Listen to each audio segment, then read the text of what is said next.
Okay, the next one is Isaiah 7:14. And it says, "Therefore the Lord himself will give you a sign. The virgin will be with child and will give birth to a son and will call him Emmanuel." Now, note that the word virgin is just virgin. It's actually a young woman. So it doesn't really mean someone who has not been with a man. It means a young woman. Now, the name of the child will be called Emmanuel. Emmanuel is, it actually means God with us. But when you are speaking Hebrew, you would not say God with us. You would not say it in form of what? In form of what am I trying to say? A phrase. It's gonna be referred to as a name, just like Joshua, which means Yahweh saves. So it's just a name. Now, the interesting part is that this is in reference to a sign that a king called Ahaz was asking of God. Now, when we go on to verse 16, it says, "For before the boy knows how to refuse the evil and choose the good, the land whose two kings you dread will be deserted." So this is definitely talking about the time of King Ahaz and Isaiah. Now, before this boy, this Emmanuel boy, is able to discern right from wrong, before he's old enough, it's just a time reference. Before he's old enough to be able to say, okay, this is right, I shouldn't do it, or that is wrong, or sorry, this is right, I should do it, that is wrong, I shouldn't do it. The two kings that King Ahaz dreads, their lands will have been deserted. I don't know of any King Ahaz during the time of Jesus. I don't know of anything that has to do with anybody deserting any king's lands. This is just ridiculous to say that this is Jesus. This is a sign of King Ahaz in his time. So if King Ahaz was not living in the time of Jesus, it just doesn't make any connection whatsoever. So we'll go on to the next one. Now in Isaiah chapter 9, verse 1. This is basically a continuation of the sign of Emmanuel, as we see in chapter 7. Now we see that all of these will happen in the time of King Ahaz.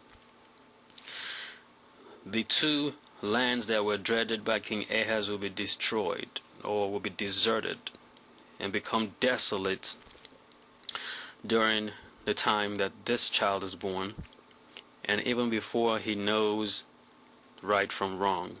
Now this boy is going to grow up.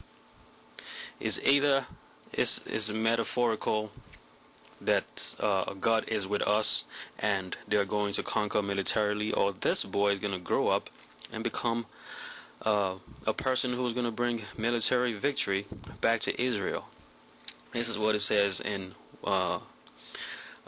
Isaiah 9, verse 1. It goes like this. "But there will be no gloom for her who was in anguish. In the former time, he brought into contempt the land of Zebulun and the land of Naphtali. But in the latter time, he has made glorious the way of the sea, the land beyond the Jordan, Galilee of the nations." So basically, his military victory is going to go beyond Israel by the way of the Jordan River to Galilee and all of the nations around. Nothing here says anything about Jesus. Like I pointed out earlier, that all of this is happening during the time of King Ahaz, who dreaded Assyria and who else? I can't remember. I can't find it here. But yeah, there were two kings that were dreaded, and the sign will be that, or the sign of victory will be when this child is born. Everything, goes downhill for the enemies from there on.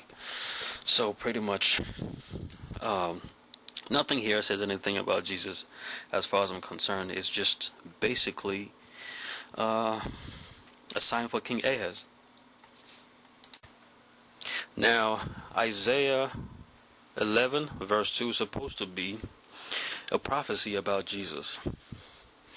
Now, this here is talking about an earthly ruler, an earthly king. We go to verse 2 of chapter 11. And the Spirit of the Lord shall rest upon him, the Spirit of wisdom and understanding. Spirit of wisdom and understanding on God.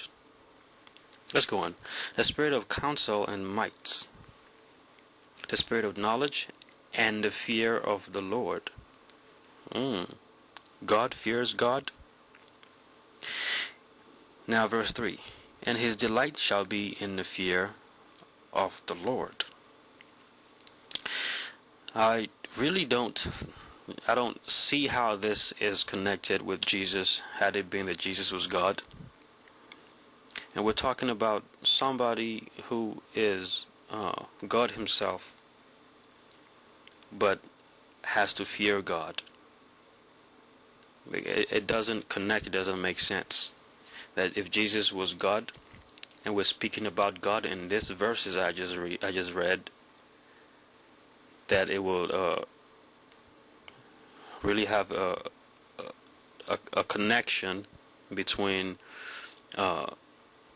someone who is God and someone who is being talked about in these verses. It says that,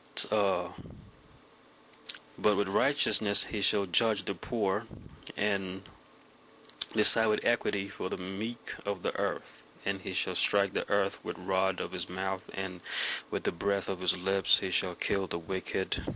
I don't know how this is in relation to what we know of Jesus. It really isn't a good example to show that this here we'll be talking about Jesus.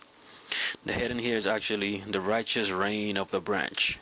Actually the branch of Jesse, who is the father of David. So, we're talking about a man here. We're not talking about God. And what was the reign of Jesus? I don't see how he killed the wicked with the breath of his lips. No, I didn't see that in the records of Jesus.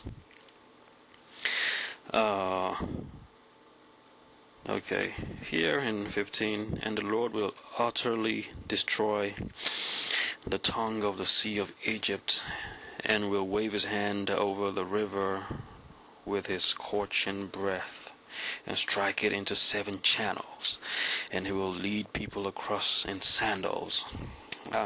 This is not Jesus. As far as I'm concerned, no. Okay, 10 here says, in that day the root of Jesse, which is this particular individual, who shall stand as a signal for the peoples? Of him shall the nations inquire, and his resting place shall be glorious. Don't know about that. We know that his resting place was the tomb. Well, he resurrected from that tomb, so there really actually isn't no resting place. He died and resurrected. That's not talked about here.